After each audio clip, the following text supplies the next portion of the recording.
Hello everyone, I am Seema Kaushik and welcome back to this channel. और आज हम करने जा रहे हैं फाइनेंशियल मैनेजमेंट के अंदर computation of cost of specific source of finance. Okay, so अगर हम बात करें स्पेसिफिक सोर्सेज ऑफ फाइनेंस की, तो हमने कल वाले लेक्चर में ये बात की थी कि अलग अलग सोर्सेज की अपनी जब हम अलग अलग कॉस्ट निकालते हैं तो उनको हम बोलते हैं specific sources of finance, meaning उसकी कॉस्ट करते हैं। ठीक है, सो आज हम करने जा रहे हैं कॉस्ट ऑफ डेट। देखो, कॉस्ट ऑफ डेट ये इतना ज़्यादा इंपॉर्टेंट टॉपिक है, बहुत ज़्यादा, कि अगर मान लीजिए, वैसे तो मोस्टली क्वेश्चन यहीं से आता है, बट फिर भी अब की बार भी अगर आ गया तो आपके 2 मार्क्स पक्के, अगर आपने ये वाला लेक्चर अच्छे से क्लियर कर लिया तो, क्योंकि यहीं से क्वेश्चन आता है एक, और एक CAPM मॉडल से आता है, जो कि इसी का चैप्टर का लास्ट टॉपिक है। ठीक है, सो आज हम डिस्कस करेंगे कॉस्ट ऑफ डेट का मीनिंग क्या होता है। पहले हम बात, जब कॉस्ट ऑफ डेट की बात करते हैं तो जो कंपनी होती है, कंपनी डेट को बहुत सारे तरीके से रेज कर सकती है। ठीक है, कैसे? वो किसी फाइनेंशियल इंस्टीट्यूशन से बोरो कर सकती है, किसी भी फाइनेंशियल इंस्टीट्यूशन से बोरो कर सकती है, पब्लिक डिपॉजिट, मतलब जो पब्लिक है वहाँ से पैसा रेज कर सकती है, बोरो कर सकती है, या फिर वो डिबेंचर के फॉर्म में पैसा रेज कर सकती है। तो यहाँ पर हम डिस्कस करेंगे कि जो कॉस्ट ऑफ डेट होती है वो क्या है। ठीक है, तो देखो, जो कॉस्ट ऑफ डेट है वो 2 तरीके से हम निकाल सकते हैं। एक रिडीमेबल, मतलब 2 टाइप के होते हैं, एक होता है रिडीमेबल डेट और एक होता है इररिडीमेबल डेट। ठीक है, डेट। अब हम डिस्कस करेंगे कि रिडीमेबल डेट क्या होता है और रिडीमेबल डेट क्या होता है।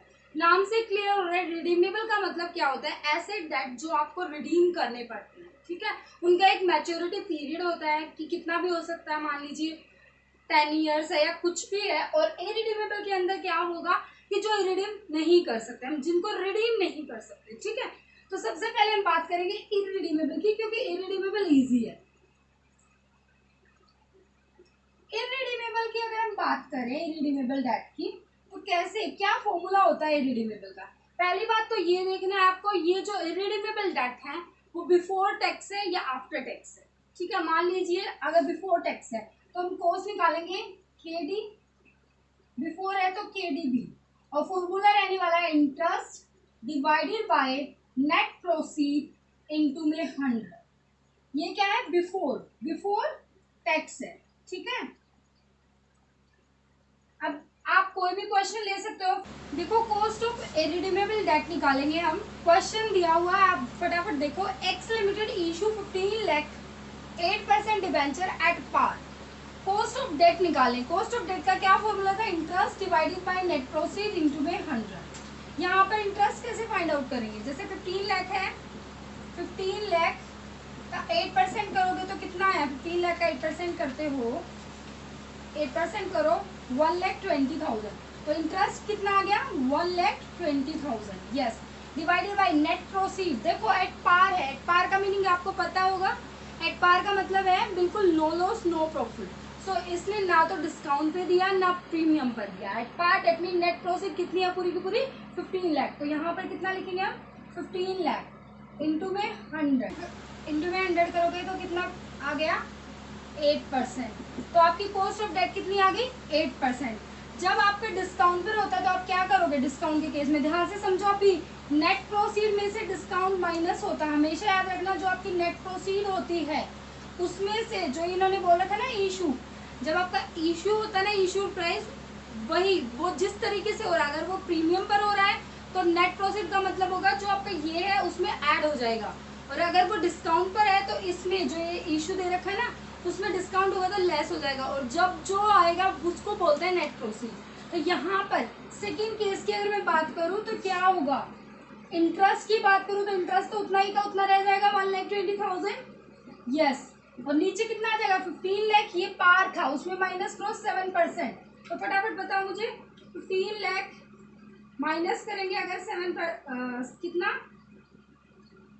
7%, तो हमारा ये बच जाएगा 13,95,000, और इंटू में 100 कर दो तो आंसर कितना आ जाएगा? कॉस्ट ऑफ डेट फटाफट बताओ। 1,20,000 था, divided by 13,95, is equal to 8.60%, right. तो ये हमारा सेकंड केस निकल गया। थर्ड नंबर पर थर्ड केस की अगर मैं बात करूं तो थर्ड केस क्या होगा, इसके अंदर प्रीमियम है, दैट मीन्स ये ऐड हो जाएगा। तो हमारा इंटरेस्ट उतना का उतना रहने वाला है। इंटरेस्ट कितना, 1,20,000। ध्यान से समझो, साथ के साथ नोटबुक निकाल के करो इसको, ठीक है। नेट प्रोसीड में क्या आ जाएगा, जो 15 लाख है उसमें ऐड हो जाएगा आपका कितना, 10%। कैसे करोगे फटाफट बताओ मुझे। 15 लाख, उसके अंदर आप प्लस करो 10%, ये आ जाएगा 16,50,000, ठीक है। अगर इंटू में 100 करके आपकी क्या निकल जाएगी, कॉस्ट निकल जाएगी। ये बहुत इजी कंसेप्ट है। ऐसे इस टाइप का क्वेश्चन नहीं आएगा, क्वेश्चन आएगा जो मैं नेक्स्ट अभी कराऊंगी, ठीक है। आंसर आ जाएगा 7.27%। तो जब एक कंपनी इशू करती है पार पर तो आप उसकी कॉस्ट आती है 8%। जब वो इशू करते हैं डिस्काउंट पर तो उसकी कॉस्ट आती है 8.60, और अगर वो प्रीमियम पर करती है तो उसकी आती है 7। ये जो था अभी तक, ये इसके अंदर आपका टैक्स गिवन नहीं था। अगर हमारा टैक्स गिवन होता है, टैक्स की रेट मान लो at the rate of 40% given है, ठीक है, तो क्या होगा, तो कॉस्ट ऑफ डेट क्या आएगी। इन तीनों केसेस में मैं एक केस करके दिखा दूंगी आपको, आगे आपको खुद करना है, ओके। सो टैक्स अगर होता है तो फॉर्मूला क्या हो जाता है टैक्स। पहली बात तुम ये समझो कि डेट के केस में जो टैक्स है वो आपका टैक्स जो है, टैक्स अगर लग रहा है आपका, तो इसका मतलब जो इंटरेस्ट है आपका वो डिडक्टेबल है, ठीक है, क्योंकि आपका इंटरेस्ट माइनस होने के बाद और फिर टैक्स लगता है, जो मैं पहले वाले लेक्चर्स में डिस्कस अच्छे से कर चुकी हूँ। सो अब टाइम वेस्ट नहीं करते, आपको अच्छे से पता है।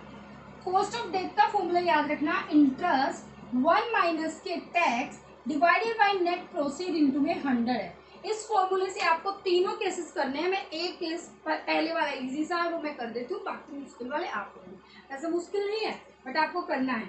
इंटरेस्ट कितना आया था हमारा 8% के हिसाब से 1,20,000, यस। 1 माइनस के 40/100 करोगे तो 0.4 आ गया, डिवाइडेड बाय नेट प्रोसीड कितनी है हमारे 15 लाख इंटू में 100, ओके। सो 1,20,000, 1 माइनस की 0.4 करोगे 0.6, 1,20,000 इंटू में 0.6 करोगे तो हमारा आ जाएगा 72,000 डिवाइडेड बाय 15 लाख इंटू में 100। तो हमारी कितनी आ जाएगी कॉस्ट, फटाफट बताओ मुझे। 15 लाख से डिवाइड अगर हम करते हैं तो 4.8%, राइट। ये हमारी कॉस्ट है। अब देखो यहाँ पर कॉस्ट कम क्यों आई, क्योंकि यहाँ पर आपका जो इंटरेस्ट है वो डिडक्टेबल मतलब एक्सपेंस है, ठीक है। क्योंकि अब टैक्स लगा हुआ है और टैक्स में को लगने से पहले इंटरेस्ट आपका माइनस होता है, उसके बाद टैक्स लगता है, तो आपको फायदा हो गया। अलग से दिखाई दिया ना, वैसे 8% था और अब आपको 4.8% आपकी कॉस्ट है, इसका मतलब कॉस्ट नीचे। सो यहाँ पर हमारा इजी वाला concept that is redeemable debt ये वाला हो गया। अब जो हम करने जा रहे हैं वो करेंगे रिडीमेबल डेट, जो कि प्रीवियस ईयर में एनटीए यूजीसी नेट का चाहिए क्वेश्चन है, ठीक है, वो देती है, तो उसको बहुत बड़े ध्यान से समझो। और अभी cost of redeemable debt, redeemable debt पहली बात तो इसका फॉर्मूला बहुत इंपॉर्टेंट है, ठीक है। फॉर्मूले को अच्छे से देखो, इसके अंदर भी हम दोनों ही करेंगे, कॉस्ट ऑफ डेट बिफोर वाला और आफ्टर वाला, ठीक है, दोनों करेंगे, बिफोर टैक्स वाला और आफ्टर टैक्स वाला। फॉर्मूला पहले फॉर्मूला लर्न करो, फिर मैं क्वेश्चन कराऊंगी और आपसे भी करवाऊंगी क्वेश्चन, ठीक है। स्टार्टिंग में फॉर्मूला यहाँ पर रहने वाला है interest plus redeemable value minus के net proceed divided by N divided by redeemable value plus net proceed divided by 2 into में 100।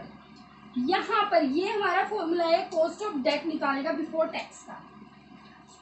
देखो आपको इंटरेस्ट जैसे पहले वाले क्वेश्चन में था ऐसे ही आपको इंटरेस्ट मिलेगा, आपको बस यहाँ पर पुट करना है, समझ रहे हो।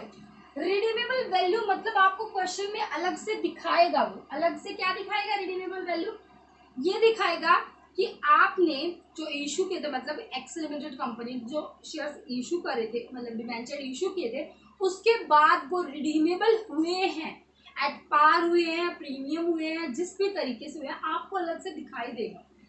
समझना, क्वेश्चन गलत नहीं करके आना है, ठीक है। रिडीमेबल वैल्यू, नेट प्रोसीड वही होगा। अब यहाँ पर मुझे एक बात बताओ, हमने क्या कहा था, नेट प्रोसीड क्या होता है, जैसे इशूड एट दैट, जो अमाउंट है वो इशू पे भी, उसके बाद अगर ये गिवन है एट पार, उसके बाद अगर ये गिवन है एट प्रीमियम तो उसको ऐड कर दो उसमें, उस परसेंटेज को, अगर गिवन है डिस्काउंट तो उसमें लेस कर दो, लेकिन ये नेट प्रोसीड में होगा।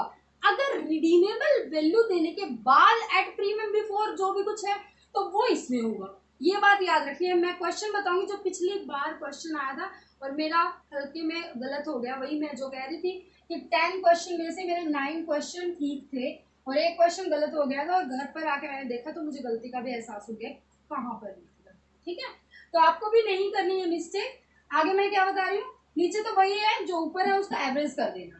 अब इसी फॉर्मूले से जो क्वेश्चन आया हुआ था मैं हम देखेंगे, लेकिन ये था बिफोर वाला। अगर आपका टैक्स वाला आ रखा हो तो क्या करोगे, वही इंटरेस्ट 1 माइनस के टैक्स प्लस आरबी माइनस के NP divided by N divided by वही RV redeemable value plus net proceed divided by 2 into में 100।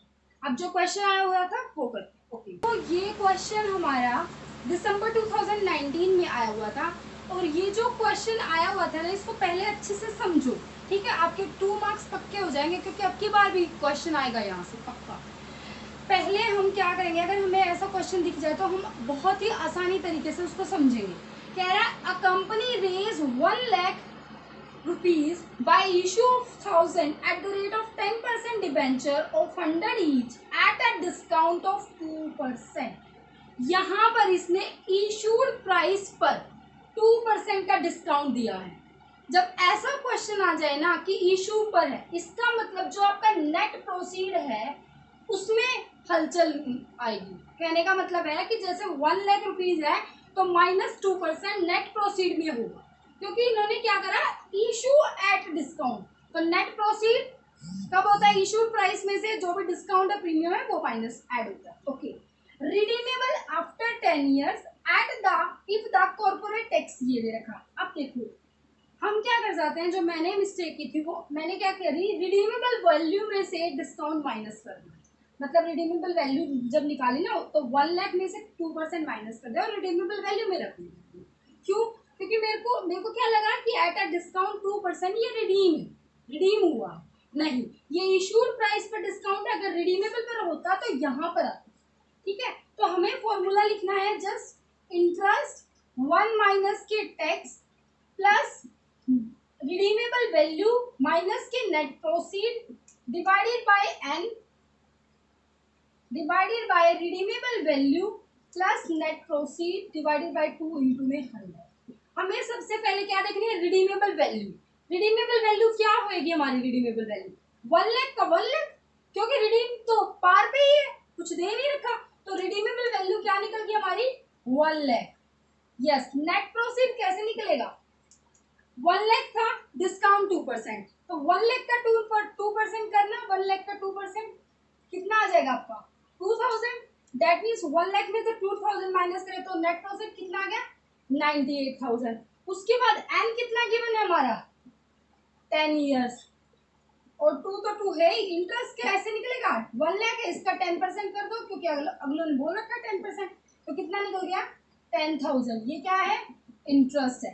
अब इसको फॉर्मूले में पुट कर दो, आपका आंसर निकल जाए। फॉर्मूला क्या था हमारा, इंटरेस्ट 1 माइनस के tax plus redeemable value minus के net proceed divided by N divided by redeemable value plus net proceed divided by 2 into में 100। वैल्यू पुट करो, इंटरेस्ट कितना है 10,000 है, 1 माइनस के टैक्स कितना था 40%, तो 1 माइनस के टी करोगे तो 0.6 रह जाएगा, 0.6 प्लस रिडीमेबल वैल्यू थी हमारी 1 लाख माइनस के 98,000 divided by 10, 1 lakh plus 98,000 divided by 2 into में 100। इसको हम सोल्व करेंगे तो कितना आ गया 6,000 प्लस इसमें से माइनस किया 2,000 डिवाइडेड बाय 2 नहीं डिवाइडेड बाय 10 और divided by 1,98,000 divided by 2 into में 100। सोल्व करो 6,000 प्लस 200 मतलब 6,200 आ गया यहीं पर डिवाइडेड बाय 99,000 इंटू में 100 सोल्व करोगे तो ये आ जाएगा आपका 6.2 समथिंग आ जाएगा। ऑप्शन में 6.2 समथिंग यहाँ पर है तो राइट आंसर ये हो। ठीक है, क्लियर है। ये हमने आज कर लिया कॉस्ट ऑफ डेट, कल हम करेंगे प्रेफरेंस वाला।